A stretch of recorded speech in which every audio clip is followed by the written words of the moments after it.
The day we got kicked out, it wasn't loud. There was no screaming, no throwing things, no dramatic scene like you see in movies. Just a quiet sentence. You're old enough now. I was 17 years old. My sister Ellie had just turned 15. And apparently that was enough for my stepfather to decide we were no longer his responsibility. It was early evening when it happened. The sun was already dipping behind the trees when he placed a trash bag on the porch. Inside were my clothes. Ellie stood behind me holding her backpack like it was the only thing keeping her grounded. "Where are we supposed to go?" she asked. He didn't even look at her. "Figure it out." Then he stepped back inside and closed the door. That was it. No argument. No explanation. Just silence. We stood on the porch for a long time after that. Cars passed occasionally on the road. A dog barked somewhere down the street. Life kept moving like nothing had happened. Ellie finally sighed. "Well, this is new." I looked down at the trash bag in my hand. "How much money do you have?" She checked her backpack pocket. $4. I reached into my jeans. "8." Ellie nodded slowly. $12 total. She paused. "That's not a lot."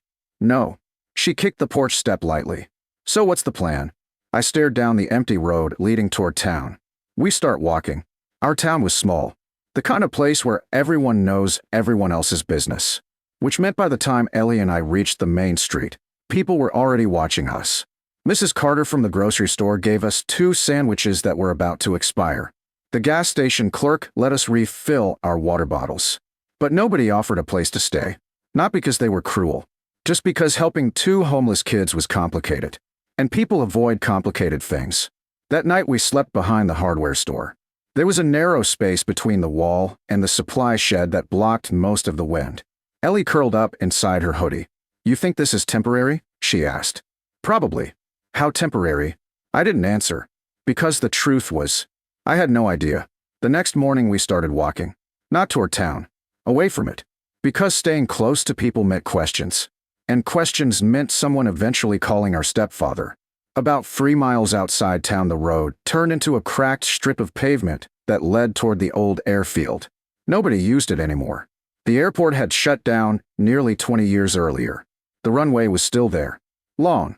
Empty. Grass growing through the cracks. Ellie squinted at the horizon. "You're thinking something stupid again." "Maybe." She sighed. "That's usually how our adventures start."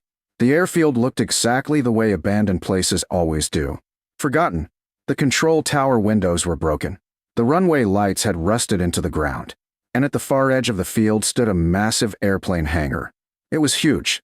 A giant curved metal building sitting alone at the end of the cracked runway. Most of the paint had peeled away. Rust streaks ran down the sides. One of the massive sliding doors hung halfway open. Ellie stopped walking. "You're not thinking about going in there." "I am." She folded her arms. "That thing looks like it's going to collapse." "Maybe. But it also looks dry." She stared at the hangar for a moment. "Inside." "Fine." The hangar door screamed when we pushed it open. The sound echoed across the empty airfield like a thunderclap.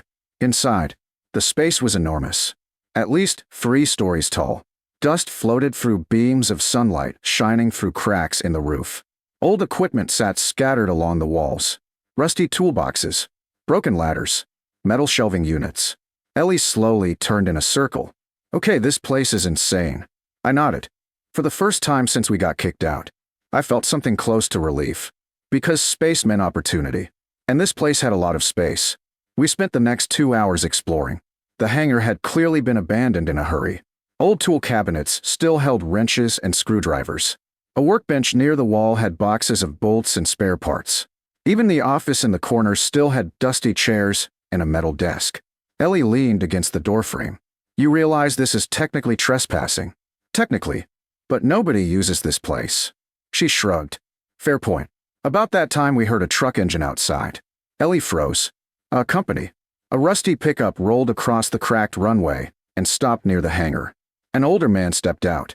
Gray beard. Wool-stained hands. He walked toward us slowly. "You kids planning to steal something?" I raised my hands. "No, sir." He looked around the hangar. Then back at us. "You living in here?" Ellie answered first. "Maybe."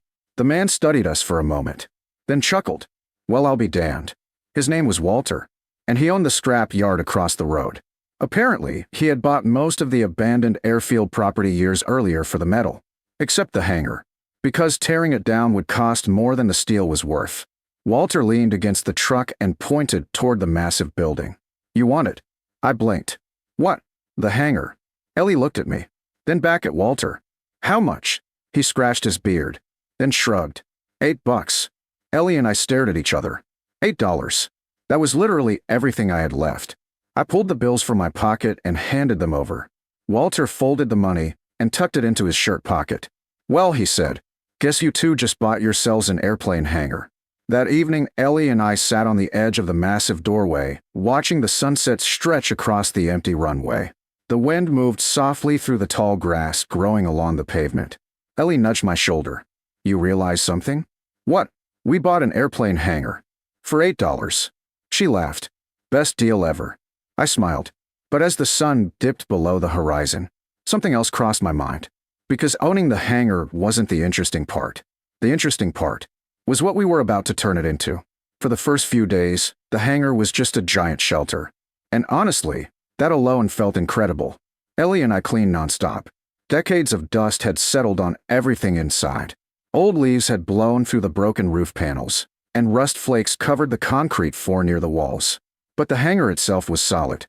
The steel beams stretched high above us like the skeleton of a giant ship. Even with the wind moving through the open doors, the structure barely creaked. Ellie stood in the middle of the floor one afternoon and spun slowly in a circle. This place is massive, she said. Yeah, you could park like 10 airplanes in here. I laughed. Too bad we don't have one. She pointed toward the far wall. Not yet. We started by building a small living area. There was an old office space in the corner of the hangar with 2 dusty rooms and a broken window. It must have been where the mechanics worked back when the airport was still open. Ellie and I cleaned it out. We swept the floors, stacked old crates to block the broken window, dragged an old couch we found in the hangar into the room. By the end of the day, it actually looked livable. Not fancy, but livable. Ellie collapsed onto the couch and sighed.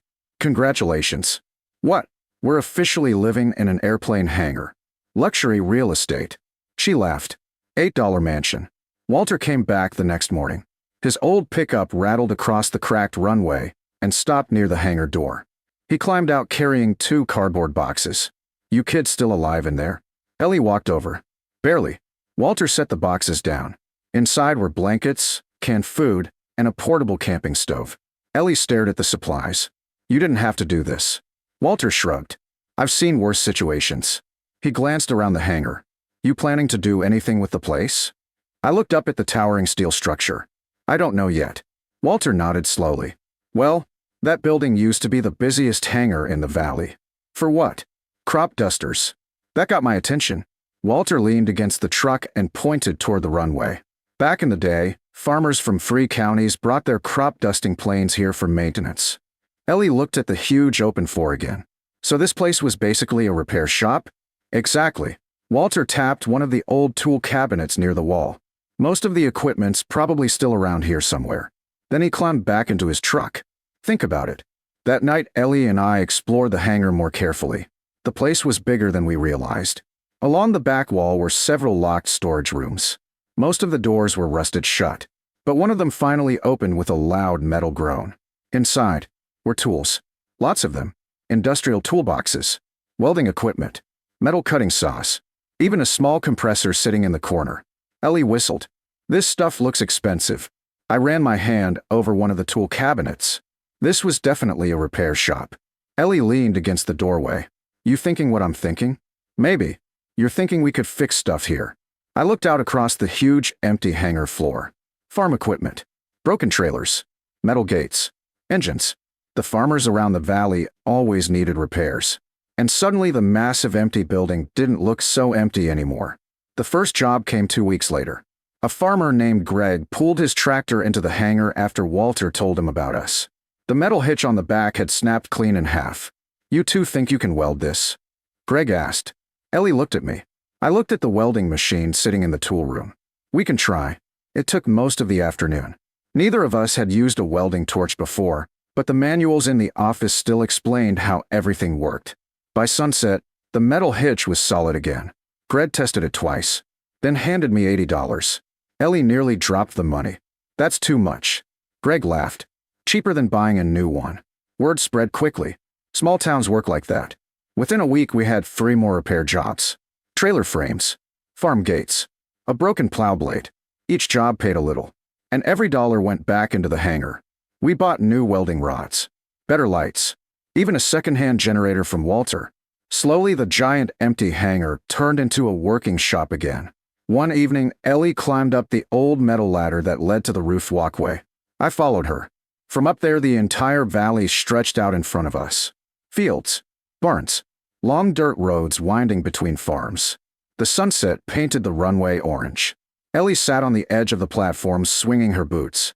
"You realize something?" she said. "What?" "We started with $8. Technically. And a rusted hangar. Technically." She smiled. "And now look." I looked down at the floor below.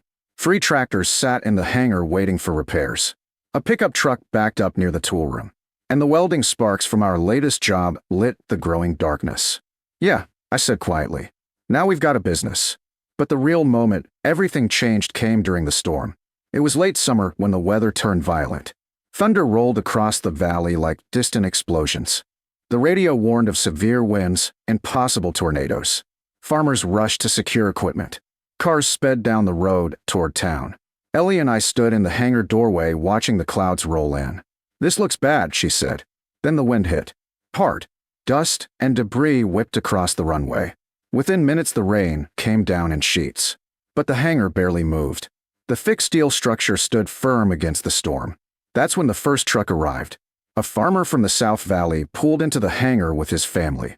"Road's flooding," he shouted over the wind. "Can we wait here?" "Of course," Ellie said. Then another truck arrived. And another.